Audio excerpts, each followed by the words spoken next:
What it is, y'all, it is your old boy Pilk, and it is a good day to be a Dokkan player. Not so much global, but definitely JP. If you guys haven't been paying attention, there is an LR on this list right here that is about to get an EZA. And some of you have probably already heard, but that is right, the absolutely already insane and OP unit, Goku and Frieza, like the unit that was like best in the game for the longest time, they are guaranteed, they're currently rumored to be getting an EZA.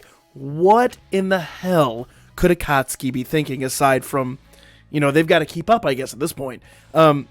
So thus far, the 6th anniversary is absolutely wild. If you have not been paying attention, if you've not been following along, the Goku and Vegeta cards are both wild, fantastic, and amazing. The 2 new Android 17, I guess, technically it drops as a Frieza card. The physical one drops as a Frieza card. Irrelevant. Both of them are like Android 17 Joint Forces cards.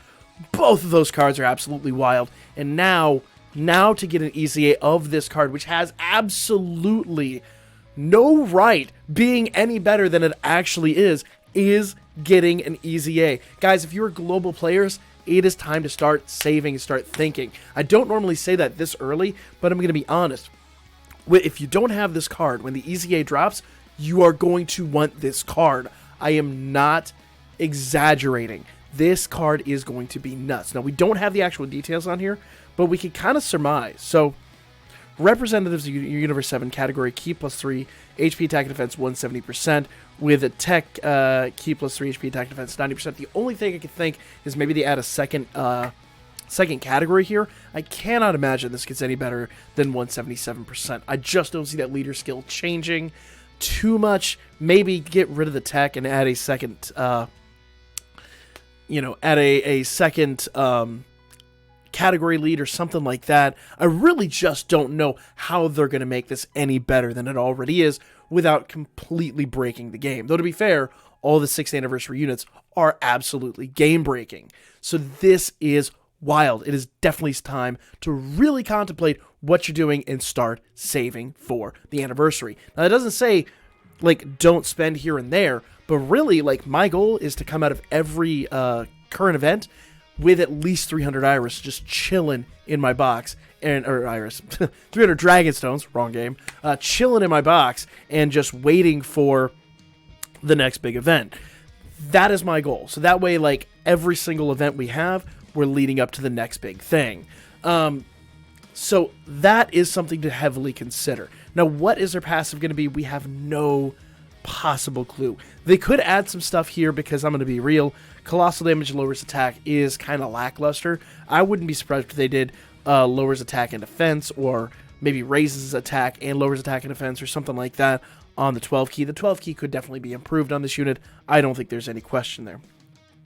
Mega colossal damage to the enemy and lowers attack and defense. I think we could get... Now, it's nice because it's an infinite stack on the lowers attack and defense, so the more times you hit that, the better. But I really feel like if they're going to do this right, add that to this and maybe buff this a little bit. Maybe give an allies boost or something like that. I have no idea. I really just don't know where they're going to go. But these are like things they can add, because as we've seen, passive skills have gone from like a couple of lines to now like paragraphs. So I don't know. Let's compare the passives for a minute. All right. So this is a longer passive. It's definitely not lacking in any way. Attack and defense 77% when attacking, plus additional attack and defense 77% when performing a U super, plus an additional attack and defense 77% when the target enemy is in attack down status. How are they going to make that any better? Like, what are we going to do here? Are we going to get 100% per each? What is going to happen? The only thing I can really think that wouldn't be just entirely game breaking is to not change the stats too much.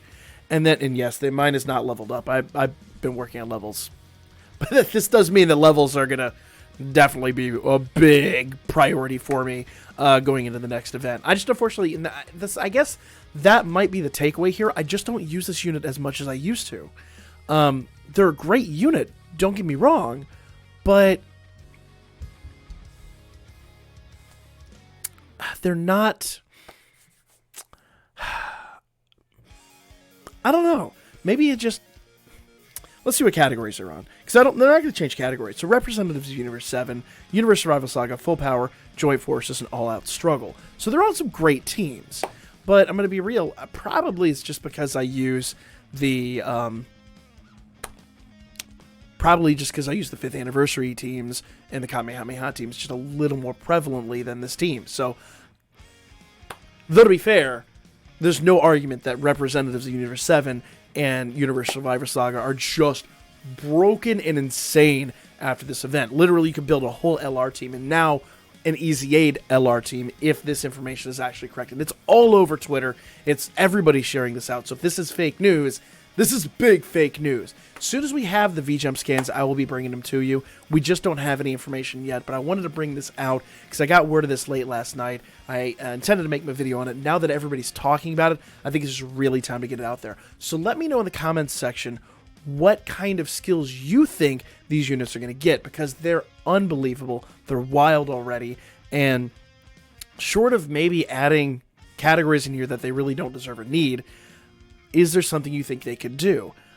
In my opinion, I just don't see, aside from adding another, maybe adding another conditional portion of the passive, I just don't see where else they can go with it that isn't going to make him broken. Now, leader skills,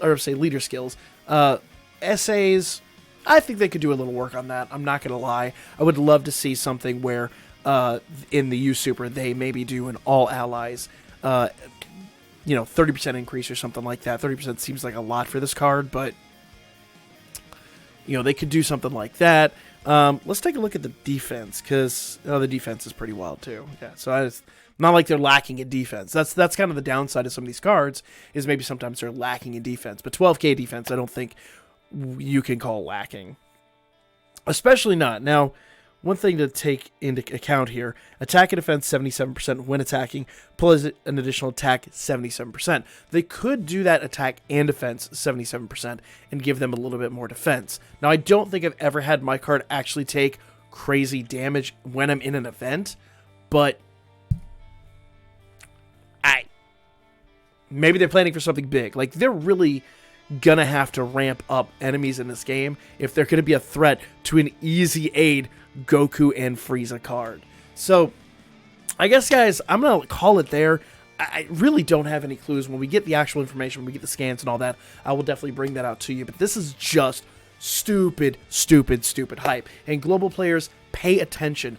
During the anniversaries, it's a great time to pay attention to JP, because there is so much data you could take away and plan. I always say I love the fact that JP is like global sandbox, and I mean that, because we get a good 4 or 5 months where we could just plan for what's coming in July, and we don't have to worry about trying to keep up to date with everything and gauge what's next and guess and here and there.